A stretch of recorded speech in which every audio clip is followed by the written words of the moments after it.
Welcome to the Mid Week Tease with me, Adelle Onyango, where I share some random and not too random thoughts on things. And in this episode, I want to talk about something that is so difficult to detect, but is so rampant. So many people experience it, but don't have the language for it. Emotional abuse, and specifically in romantic relationships. Honestly, I feel like this is purely my opinion. This is one of the hardest forms of abuse to talk about, to spot, because like a lot of our socialization is that abuse only counts when it becomes physical, right? So if someone isn't hitting you, if there are no bruises, if we can't see any effects of it with our eye, we think it doesn't exist. If people think your partner is charming, if they've witnessed the good moments in your relationship, then it's hard to even affirm that something harmful is happening. But the reason I want to talk about this is because genuinely emotional abuse changes you. It can make you anxious. It can make you lose confidence in yourself, right? It can make you start second guessing your own thoughts, your own feelings, your body. It can make you shrink. It can make you feel like, and this is tied to the you not trusting your own feelings. You start feeling like, am I too sensitive? And sometimes, which I think is the sad part, is that you don't even realize it's happening to you while it's happening to you. You almost have to be removed from that environment for you to be like, oh, I get it. I get it now. So I want to, in this episode, go through what emotional abuse actually is, the ways in which it pops its head up in romantic relationships, why it's so hard for us to identify it, why it's so hard for us to leave even after we identify it, and how it impacts things like your nervous system, your self-worth, or even just like your sense of reality. I'm definitely going to be referencing insights that I've come across from various therapists. So yeah, let's get into it. I think one of the reasons emotional abuse is difficult to identify is because like we imagine that it exists only as how could I call it? Like explosive behavior, right? So yelling, or violence or threats. When we hear the word abuse, we think that's the only way it manifests itself. But emotional abuse can also be incredibly undercover, subtle. It can happen slowly and just like up the tempo gradually. And so what it is a repeated pattern of behavior that is used to control, manipulate, belittle, isolate, intimidate, or emotionally destabilize another person. And I really want to emphasize on the word pattern, right? A repeated pattern of behavior, because all relationships experience some form of conflict or misunderstandings or points where either party can like communicate badly, but emotional abuse is different. So there's a pattern bit of it, but also it's about power. It's about control, repeated emotional harm, repeated emotional destabilization, right? And so there's a continuity to it. So someone or partner continuously making you feel emotionally unsafe while also simultaneously making you question whether your pain is even valid. I think one of the most dangerous things when we look at emotional abuse is that it often doesn't start badly. Many relationships that are emotionally abusive, they start with like intense affection. Things are hot and good with closeness, with attention, or even emotional dependency. And they start off feeling good. And so even when you, at the back of your mind, know that something is wrong, you're attached to that good period. So it's like it's a cognitive dissonance. You can't harmonize these two things. And because you're stuck on the moments where it feels good, then the hope comes in. Like, okay, since it was good once, maybe things will go back to that. Maybe if I communicate better, maybe if I love them harder, maybe if I become easier, not too sensitive, maybe if I start reacting, we're going to go back to when things were good. And then what starts to happen is that the relationship starts to become more about you managing another person's moods, you managing another person's ego, you managing another person's reactions, you managing another person's emotional instability. And when you start doing that, you start abandoning yourself in the process. I want to talk about one of the most talked about forms of emotional abuse. I even remember on our flagship show, Legally Clueless, when a storyteller, Maureen, I will never forget when she talked about this gaslighting. And this was like, I don't even think we had hit 50 episodes. So if you're an OG member, you maybe remember that story. Ultimately, gaslighting is when someone manipulates you into doubting your own reality or like doubting your own memory, your own emotions or experiences. And it can make you feel like you are losing your mind, right? So, for example, your partner does something hurtful. Maybe they said something hurtful to you, and you bring it up, right? And you say, hey, this, you said ABCD, and it made me feel bad or it hurt me, etc. And they respond with, that never happened, or you're imagining things, or you're too emotional, or you always exaggerate, you're crazy, you're dramatic. And you almost are like, hiya,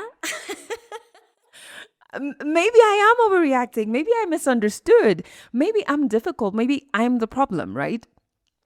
And, it's one of the things that is so sad about emotional abuse, because in a situation like that, what's really happening is you're disconnecting from your own intuition. Even within that, your body knows something is wrong. Deep down, something is wrong, but the constant manipulation makes you override your own instincts. And there is this incredible doctor. I love her. She does so much work around narcissists. Like, if you have not watched any content of hers, please go and watch it. Her name is Dr. Ramani. I can never pronounce her surname, but you will find her. Dr. Ramani, Ramani. And she talks a lot about emotional abuse, narcissism, etc., etc.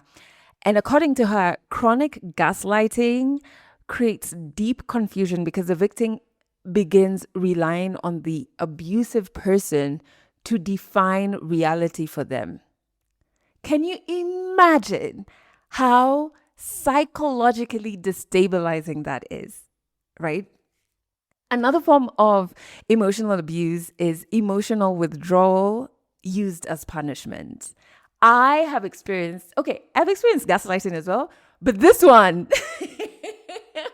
I have experienced it in a relationship. And I'm so glad I was able to identify it. You can hear me smiling, right? Because when it was happening, my first thought was, this is so childish, right? And anyway, let's go into it, right? So emotional withdrawal is used as punishment. And it's important to distinguish this from needing space, because in healthy relationships, there can be moments where you require space, but it kind of looks like, hey, I'm overwhelmed right now. Can we continue this conversation later, etc.?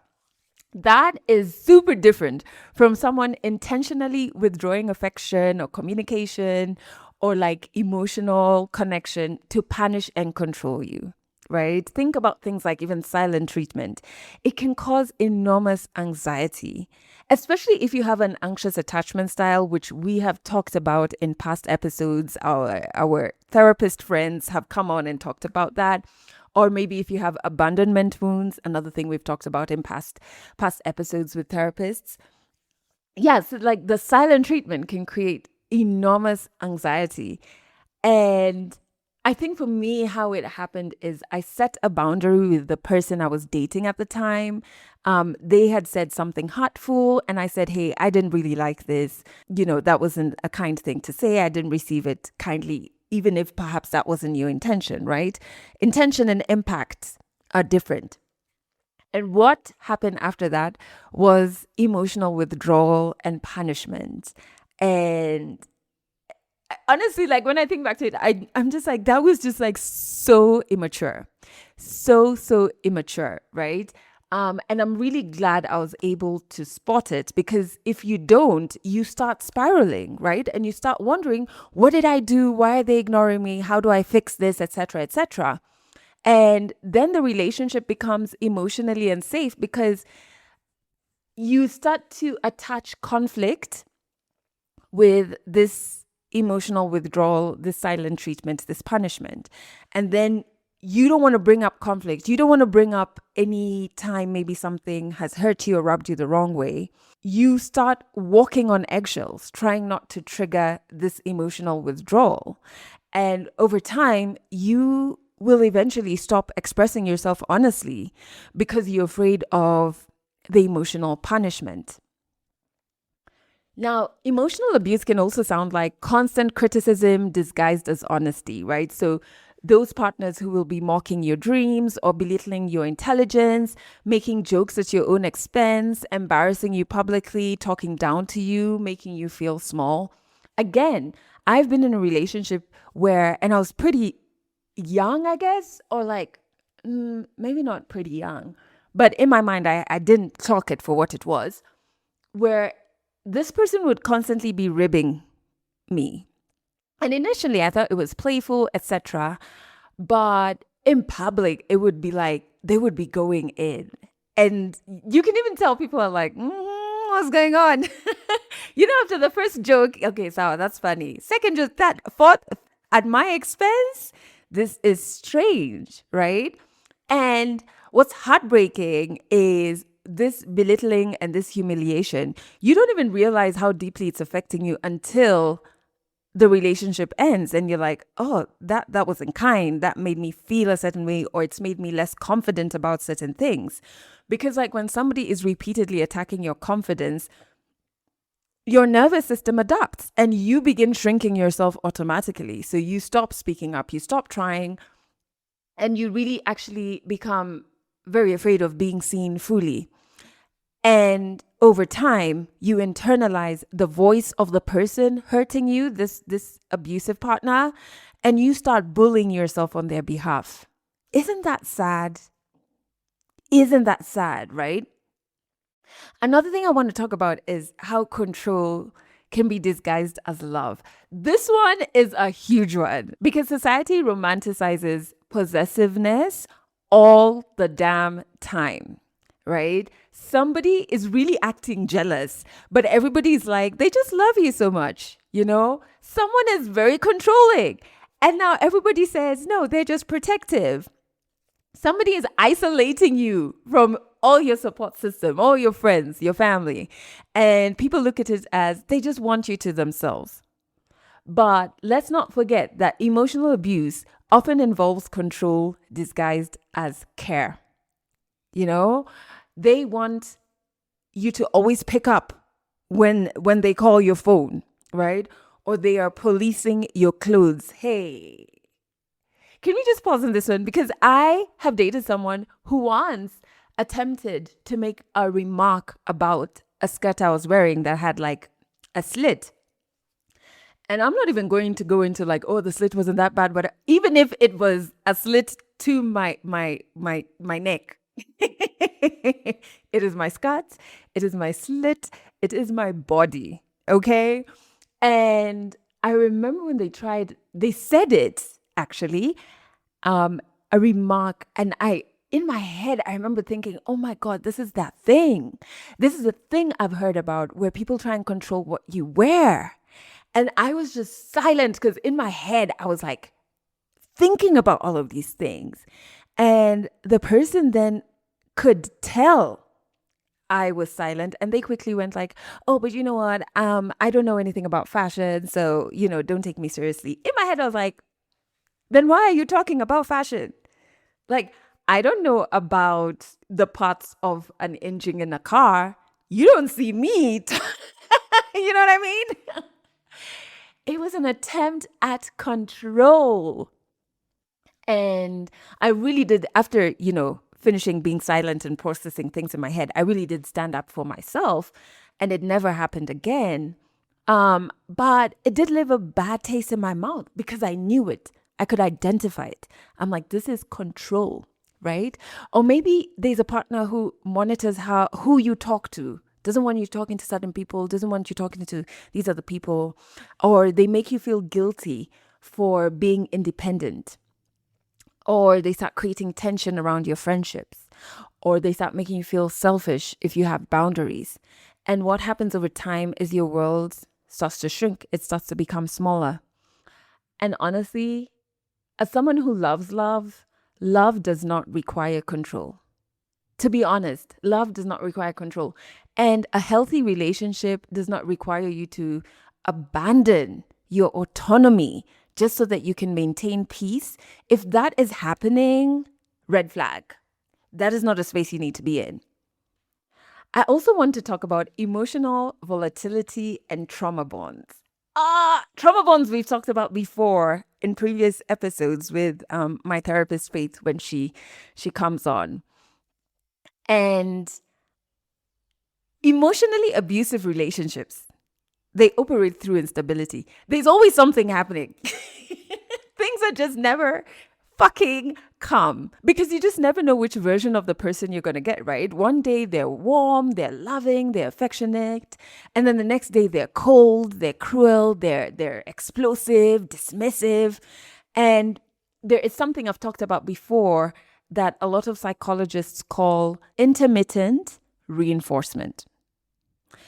So basically what this is your nervous system becomes addicted to unpredictable reward.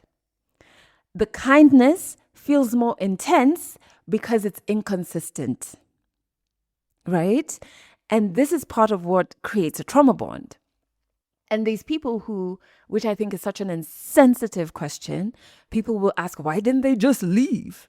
But like these bonds are deeply psychological.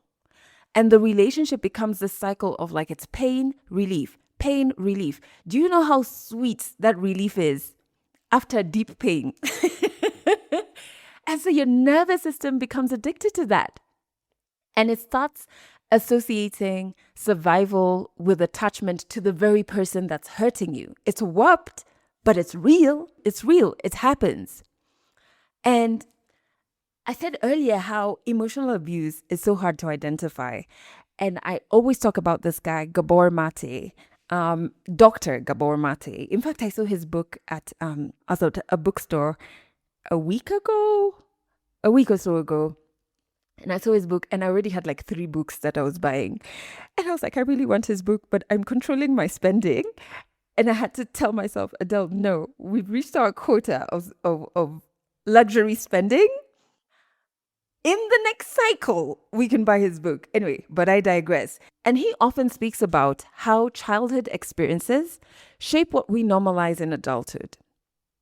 And so many people who end up in emotionally abusive relationships were taught very early in their lives to disconnect from themselves. Maybe you grew up being a people pleaser or managing other people's emotions or walking on eggshells or earning love through self-sacrifice or minimizing your needs or like confusing chaos with love. So when emotional abuse happens in adulthood, it is unhealthy, but it feels familiar to you. Okay? It's not healthy, but it's familiar. And because it's familiar, your body starts to tolerate this thing that your spirit is actually like breaking through. And that's why when you leave unhealthy relationships and you're working on healing, it's not only healing the relationship in isolation. It really is about going back first to childhood, unpacking what happened there, and then rebuilding your relationship with yourself. Because you'll find that you will have to start relearning self-trust, boundaries. I drum that your way all the time. You'll start relearning emotional safety, nervous system regulation, self-worth even. And so I want to end with some signs that a relationship may be emotionally unsafe. Like, we're not trying to say a relationship has to be perfect or conflict-free, but I'm talking about how can you tell if a relationship is emotionally unsafe? You constantly feel anxious around them. Oh my days. Please believe that feeling. I've had that feeling in 3 of my relationships, or 3 people I've dated, and I ignored it. In fact, one of the people, I even took him to a pastor. Oh my days. And I was not religious. I wasn't religious then, not religious now, but I was like, maybe there's a demon. Because I couldn't understand why whenever he sat close to me, my body would just be full of anxiety. Right? Okay, so that's one. Maybe you rehearse conversations in your head before speaking because you're trying to get the words right so that you don't set the person off. Which is another point. You feel afraid of upsetting them. You apologize excessively. You feel emotionally drained after interactions. You feel confused more than connected. Hey, I've been there. In fact, in one emotionally unsafe relationship, even in arguments, there's so many moments I would say, I'm so confused. I'm laughing because I'm out and I'm so far, I've come so far in terms of my healing journey. So it is funny to me. But like in the moment, it was not funny. I would be so confused. I'm like, what are we actually arguing about here? I don't know.